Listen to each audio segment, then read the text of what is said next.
What's up, guys? So it's finally time for me to start retuning. As I've mentioned many times in previous videos, the car currently has a tune by Mountain Tune, but it was done in Colorado, which is a high altitude tune. So I'm in San Diego, which is basically sea level where I'm at, versus probably 6,000 feet where it was tuned. So for those of you that don't know, the higher the altitude, the less power the car is going to make. So obviously the inverse, the closer you are to sea level, the more power the car is going to make. And that just comes down to air density. The air is less dense the higher you go, and then obviously the opposite, more dense the closer you get to sea level.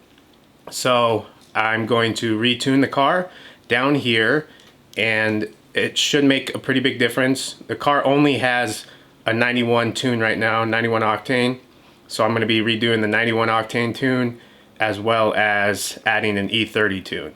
So the 91 should make a difference, but obviously the bigger difference is going to be the E30 tune. With the E30 tune, I'm pretty excited to see what's going to happen with this turbo. The car is running it's Mountain Tune's MRX turbo, which is basically just a Garrett GT 2554R modified, so it has a modified compressor wheel, I believe. And I'm just excited to see what kind of power it's going to make. I imagine it's just going to tap out the stock fuel system, which is totally fine with me. I'm not planning on going aux fuel or anything like that. For those of you that know my previous build, which was the white Fiesta, I kind of regret that build a little bit, just as far as the clear goal of where I wanted to go with it. So at the time, you know, that was back in 2014, and I was one of the first people to go big turbo and go down that route, and I think the limits of the car weren't really explored yet. So at that time I was hoping to push big power, big numbers, and as you know, time went on, we started to learn more about the platform, and I personally realized that it's not really a car that I want to push high numbers with, because it just doesn't really suit the platform, mainly because of the limitations of it. So, you know, some people out there want to try and push as big numbers as possible, but for me with this, with the new build, I more so just want to stay within, you know, the 300-ish wheel horsepower range. So that's why I'm fine with the stock fuel system being tapped out. I think this turbo will do that just fine and still have some headroom, so I don't have to push it, you know, too hard. But that's perfect for me. I think the car is great for canyons, you know, small tight tracks or little autocross tracks. I think that's what the car is really designed for. And again, that's just my personal opinion, but in the future I am planning to build a high horsepower car, which I've had in the past, so I do miss that. But when I do decide to build something high horsepower, I'm gonna stray away from the Fiesta platform and just keep the Fiesta for a little fun weekend, you know, canyon carver, autocross car. And I think, honestly, definitely for the money, without a doubt, the car cannot be beat. But I think overall as a whole within the entire market, I think it's one of the best options for that. But when people start trying to push really high horsepower numbers, I just don't think the car was designed for that. And a lot of people are disappointed with, you know, whatever they're making 350 to whatever 380 wheel horsepower. Well, it's, you know, that's cool, I guess, but you know, especially in a light car like the Fiesta, they're just such better options. I mean, I came from the STI and Evo world, and still to this day, I think the Evo is a much better option if you're trying to push high horsepower numbers. So that's, you know, that's a route that I'll probably go down in the future, something all-wheel drive and just a better base for those high numbers. Getting back to retuning the Fiesta, I ended up going with Brian at JST Performance, and that was strictly just due to a recommendation from a friend that's had a Fiesta for many years. He's been with tons of different tuners and tons of different turbos. So he said Brian was good. That's who I decided to go with. So one thing I asked Brian was, should I go with a one-step cooler spark plug? He said it's not necessary, but if it's time to change your plugs, he would recommend changing to a different plug, which I ended up going with.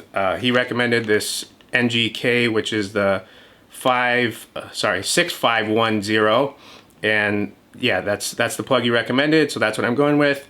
and he recommended that I gap them to 0.026. So that's what I'm gonna do. I'm gonna change these plugs, put them in my Fiesta, and then go ahead and load the base map, and then do my first pull for the logs.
What's up, guys? It's been about a week and I'm finally getting around to doing the initial log for the retune. I tried to mount my GoPro so I could get a shot of the cluster, but I guess I have the wrong mount.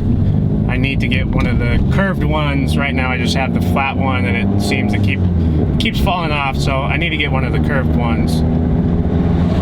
But regardless, let's go ahead and get the initial third gear pull.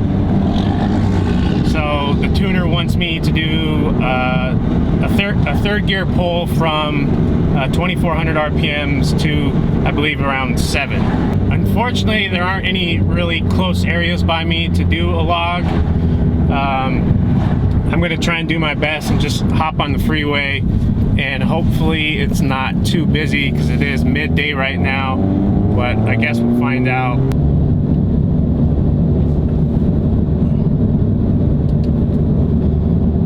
Start the log, full throttle.